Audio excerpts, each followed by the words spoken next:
I once was lost, but now I'm found. Yes, in 2006 of February, I had started my process to recovery, and it was I was trying to figure myself out, who I was, because I had stayed in addiction so long with using drugs and alcohol that I didn't know who I was when I started to get clean. So I had to try to find myself. And Christy, she didn't know how to help me until I was able to help myself.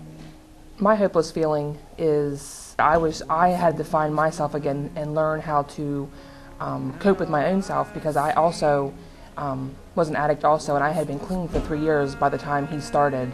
So it was really hard for me because I didn't understand, why can't you do what I did?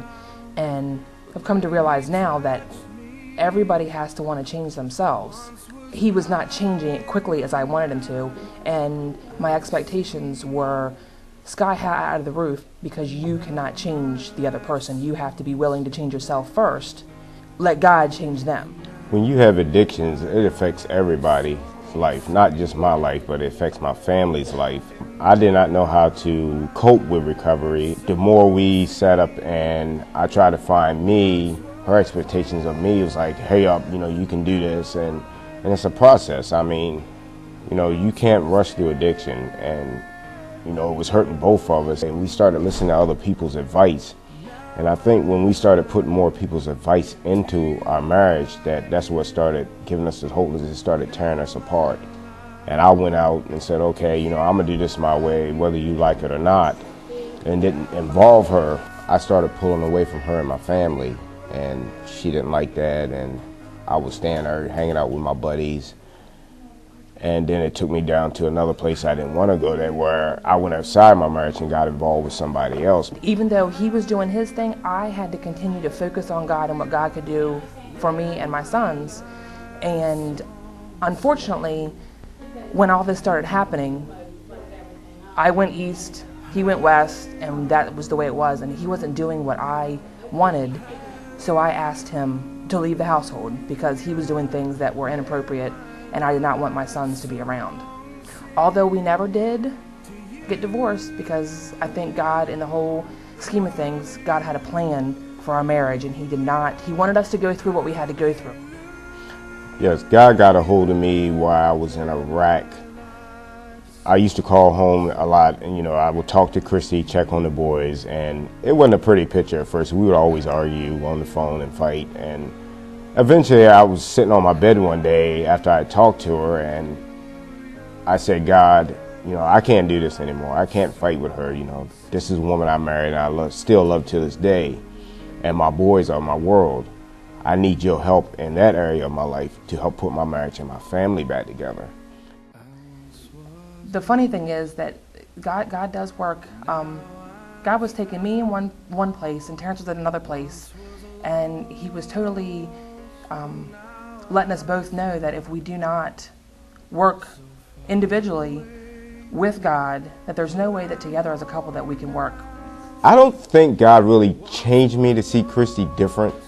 I think God took me back to why I married Christy and why he brought us together. Because when I first met her, it was just something about her, little things like her smile and her laugh, and how we talked, and I missed that. It was wonderful to see him smile again. It was wonderful to see him just to be happy in general. We always fought over going to church. I would always get up and go, and he would, and when he started wanting to get up, he got up with me. He got the boys ready. We went together. We studied together. We talked about the sermon on the way home. And there was no other way but for God to be in our life, God to be in the lives. Somewhere in your life, you get derailed, but we got derailed. We forgot about us, and we focused on the kids and a lot of other things, and like what other people were saying outside of our, telling us what to do in our marriage. And I think it took not just God, but my mother said something that my grandmother used to say, this is between you, your wife, and God. Other people have to stay out. When people start telling you, giving you advice on what you should do, that's not the advice God's giving you. And always remember your marriage vows. When you think something's hopeless, it's not.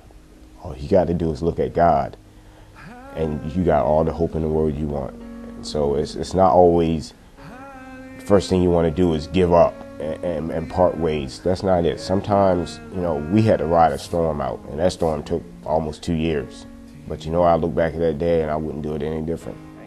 We seem to be slowly but surely getting the process in order, what needs to be done first. And it is a process. It's not, hey, we're here, we're smiling, we're happy. It's not always that way. It's not always, you know, we still, you know, disagree. But when we disagree nicely. We want to be here. We want to be in our marriage. We want this. You know, I love my wife, and yes, there is hope. There is hope, and the hope is with God. Hallelujah.